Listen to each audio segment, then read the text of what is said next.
there's some water on the table. Thought I might get electrocuted. How you guys doing? You having a good time so far? Let's see if I can drop that up for you. You know, I want you to come out here and juggle chainsaws for you. That didn't go so well last time I tried.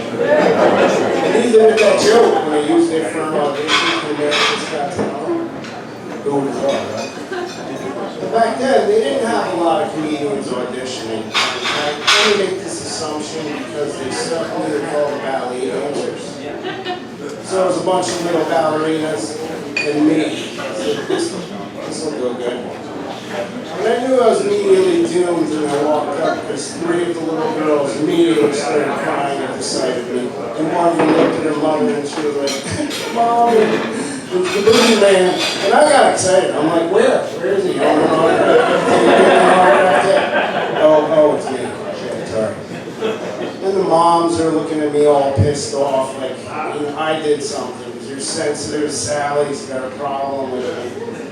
It's like, fuck you, kid. You know, Boogie Man got dreams too. The moms are still blaming the problems. They're like, oh, she lost the audition that day, and she could have been a famous ballerina, but instead she's a crackhead. It's all because of that handicap man. So they finally called me into this room. It's an all-white room. It's bright as hell. It's hurting my eyes. I instantly get a headache. And I felt like I was walking into Judgment Day. And all I could think was, it's going to need more than 90 seconds for this. In the room, there were 2 judges, a man and a woman. The man never looked up from the table. He was drawing on a pad the whole time. I think he was drawing penises and superheroes. I don't know. And all he said the whole time was, oh. And that was it. And the lady, she looked horrified by me the second I walked in. And I was like, all right, this is going to go good. And she said, you know, introduce yourself. Tell us why you're here. And I was like, hey, I'm Charlie. I'm a comedian. And I'm here to make you laugh. And she looked almost relieved, like I'd come in there to do some kind of handicapped rendition of Swan Lake. Now I'm going to do a cripple wet, followed by calling you really. And she was like, oh, you're going to make me laugh. I did not make her laugh. And here's how it went.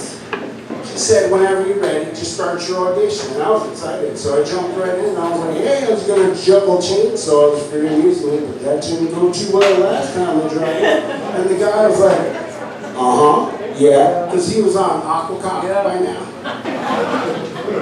And the lady, she looked like, you ever see a dog when they hear a weird noise, they're like, Roo? That's what she was doing. And I was like, oh, she doesn't get it.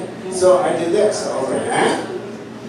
And I think she got it at that point because she turned a shade of green I've never seen before. I think if it had a name, it would be called nauseous. And then she said, and I heard the puke hit her mouth and her cheeks filled up, and she was looking for somewhere to spit it. And you know, you gotta understand, this is like a monumentous achievement in my life because I've never made anybody feel like I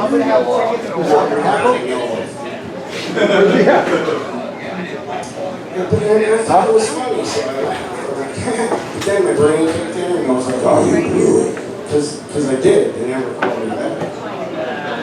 I only assumed that when I left, she went on the hallway with the rest of the girls to cry.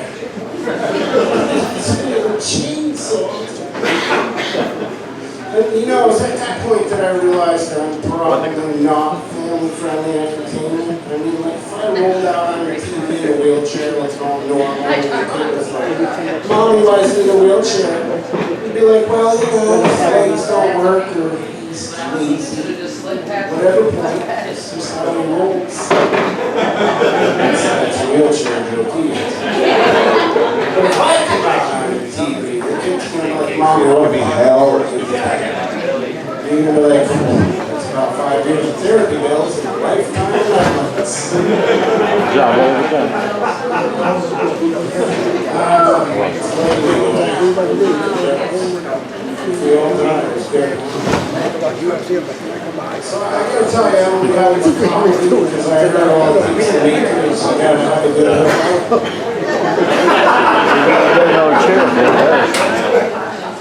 Got another one at home hanging on the door.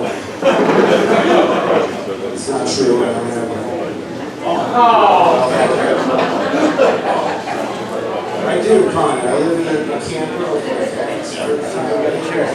One of my cats is very fat, and at night I'm trying to go to sleep in the whole camper. My cat's playing.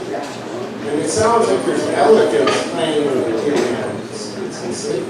And he's a very smart cat.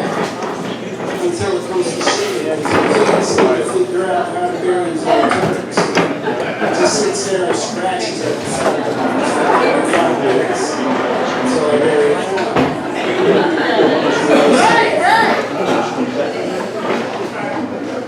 You guys like that?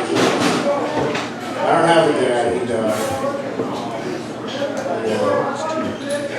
My dad had Parkinson's disease, dementia.